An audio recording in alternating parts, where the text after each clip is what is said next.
Namaste. In life, we meet so many people right from the time of birth. We live with people only. Some of them are close to us, family members, some of them are just friends, and some of them are acquaintances. And with each one, we have a different kind of relationship, a different kind of equation. That is how life is.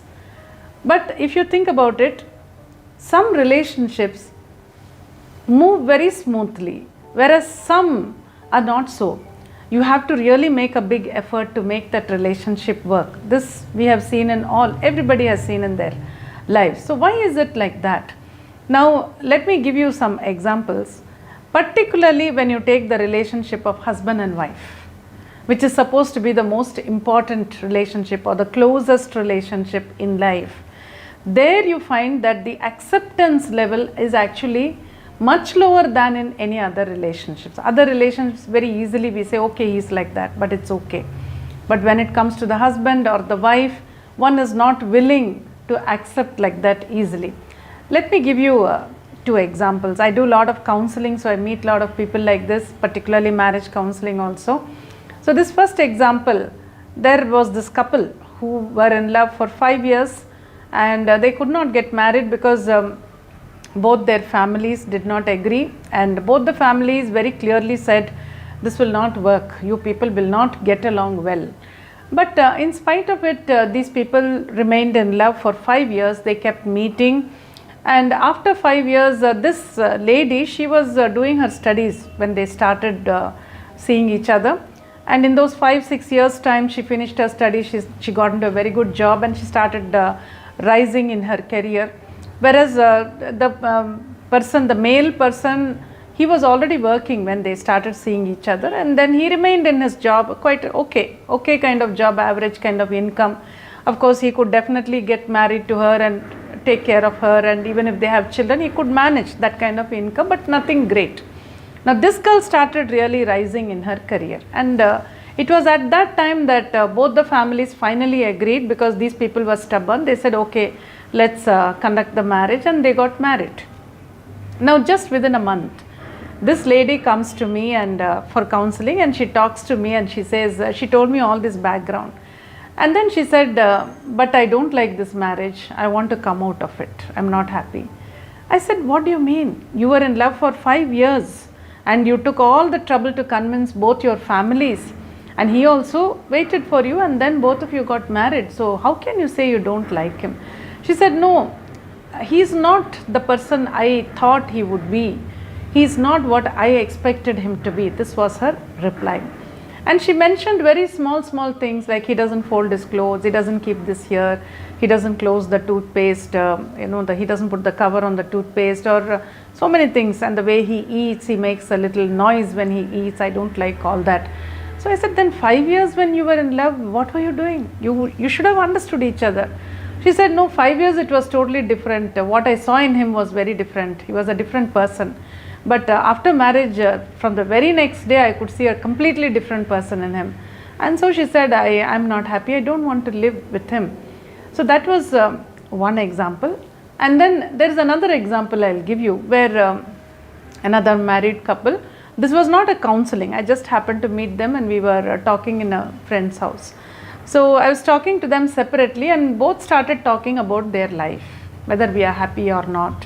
Then the husband said, he was talking about his wife. So he said, no, she's actually a very nice girl. She's very nice. I can't say anything is wrong with her. She's like good in every way, a lot of common sense. Everything is fine, but something is lacking. Then I said, what is lacking? Then he said, no, there is something I'm not able to connect with her. It's not the way I connect with my sister. That's what he said. He has an elder sister. He said, somehow with my sister, that total, the way my heart opens, it's not opening with my wife. There is some restriction. I don't know what is wrong, but that's how I feel. And then I got an opportunity later on to talk to his wife. So then also we started talking about happiness and all that. And then she was talking about her husband. And she said, he's a very nice person, everything perfect in every way, whatever a woman could really ask for in a husband. But, somehow my connection with him is not complete. Then I said, why? She said, no, it's not the same as I feel with my father. With my father, I just melt when I think of my father. But that doesn't happen with my husband. He's okay, I love him, he loves me, we are living a good life, but something is lacking. So what is lacking? And I started thinking about this, about the first example and the second one also. What happens is people start expecting a lot from the spouse, which they do not expect from other people in their life. Now if you see, you would have heard many people saying this, that my father is an alcoholic, but he is such a loving father. So that alcoholism is just forgotten because he is such a loving father. Or somebody says, my brother is a very angry person, he gets very angry, but then he is the one who took care of us all through our life. So their shortcomings are forgotten when there is that connection and that deep love is there. I am talking about family members, but it can happen with a friend also. Sometimes you like a friend so much that all the friends, all the shortcomings there, you will simply forget. Yeah, he's bad, yeah, he tells lies, yeah, he doesn't do his work on time, yes, he never comes on time. But still, he's a very nice person. Still, he's very close to my heart. This we can hear. Maybe we have also spoken like that. So what is happening here is, with some people, you feel such a big connection that the relationship seems to be, it seems to come from somewhere in the past. There is a familiarity with them. Whereas with other people, even though the relationship is good, there's nothing wrong, you cannot pinpoint anything, but somewhere it is not complete. So this is something which people are experiencing again and again with every other relationship. So what is actually going wrong here, or what is lacking here? Now, among all the relationships, the marital relationship, husband and wife relationship, is the one which is most revered, and people think this is the closest relationship, and that is where you really expect so much from the other person, from the spouse. And when those expectations are not fulfilled, then definitely the mind says, no, he's not like my father, or she's not like my sister, or he's not like my friend, or something like. There's a lot of comparison, and somewhere, even if there's no comparison, there is that feeling of, no, this is not all right, or this is not complete, and that is where many marriages crumble. Why? Because there is so much expectation from the other person. Every woman expects her husband to be her soulmate. You might have heard this word very often. Nowadays you hear it everywhere. So my husband should be my soulmate. And every man also seems to expect his wife to be a soulmate. I must find my soulmate. So what is a soulmate? We have heard about classmate. So if you have studied with somebody in the same class in the school, then even if you meet them after 10 years or 20 years, as I said in the beginning, there is a familiarity. Even though you may not have been meeting all those 10 years and suddenly one day you meet, but still among all the people there in the crowd, this is the person who attracts you most. You feel very close to that person because of that familiarity. And even if you were not in the same class, even if you are in the same school but some other class, still if you meet after many years and say, that is my schoolmate, and you become close. So similarly, it can be a colleague. Sometimes you would have worked with somebody for some time and then you meet them after 20 years, after 15 years, or a long period. Suddenly there is that little, familiarity which comes in. And whatever shortcomings are there, you forget because you've known that person. So that is what happens when the relationship called soulmate comes into play. When we say soulmate, what do we really mean? What we mean is, just like a person from the same class is a classmate, or a person from the same school is a schoolmate, souls which have traveled together are soulmates. That is the meaning. Many people think soulmate is the spouse, or the soulmate should be the spouse, and I differ completely. It cannot be like that, because that relationship between a husband and wife is where a physical relationship also comes in. So the relationship takes on a totally different color. But every time the husband and wife need not be soulmates. It doesn't have to be like that. A soulmate is a soul with whom your soul has also been there, traveled together in some births sometime earlier. We may not understand when, we may not understand, or we may not remember when, but there is a familiarity. So in this life, when you meet a soul like that, with whom you have existed some time back, then there is that sense of familiarity, just like a classmate or a schoolmate. So that love, that affection comes without any conditions. You are willing to forget all the shortcomings and say, no, there's something nice about this person. I'm able to connect with this person. That is what we mean by a soulmate. And it does not have to be the husband or the wife. I have come across people where, so I was doing past life regression. I was doing it for my own study many years back. I did it for one lady who recalled one of her past lives very vividly. And the husband that she saw there, she said, is now the son in this life. She was able to recognize the eyes of that person.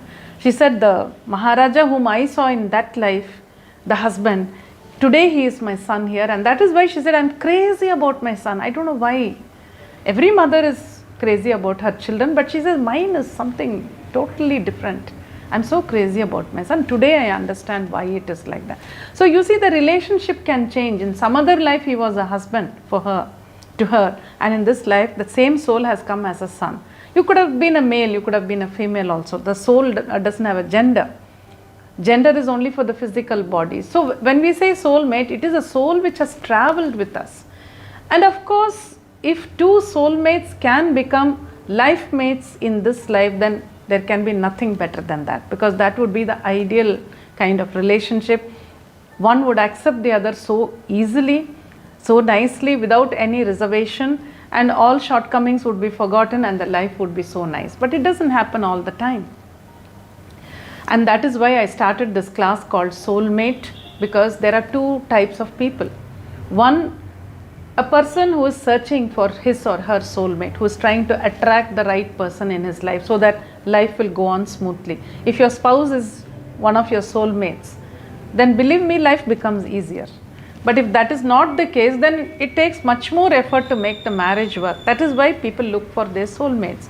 So one type of people are people who are looking out for their soulmate, and the other type of people are who are already married and they want to make their marriage better. So they want to make their life partner their soulmate, or their life mate their soulmate, and they also want to be the best soulmate to their life mate. You understand? So one is where people are still looking to get married or to find the right person for the right partner. The other one is where they already have a partner, they already are married, and they want to make their life better. So I made this class in such a way that your vibrations have to increase to a great level. A high level of energy is required to create a complete change in the person's mind. So the participants undergo a process, a beautiful meditation, 2 meditations. In each meditation, the vibration goes to a much higher level.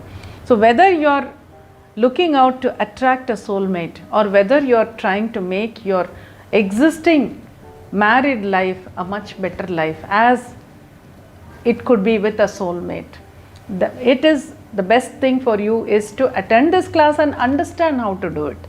Raise your vibrations to such an extent that if you wish to attract a soulmate, you will be able to attract. After all, everything is energy. And if you are already married and you want to make your life much better, that also can be done. You can bring changes in yourself. You can also bring changes in your spouse. Both are possible. The first thing is that you must be the best soulmate, instead of just looking out for the other person to change. So when it begins with you, it works in a better way. So in this class, you will learn how to do that, how to raise your vibrations to that extent, so that you can make your life much better. Life is a wonderful blessing. Life is a gift, and each one of us should enjoy life to the fullest possible extent. And particularly the relationship of husband and wife, the relationship of life partners, should really be something wonderful in this life, because the souls that we travel with today are going to be our soulmates tomorrow in the other lives to come. So whoever it is that you are looking out for, you will be able to attract them with the meditations taught in this class. So I'll see you there in the soulmate class.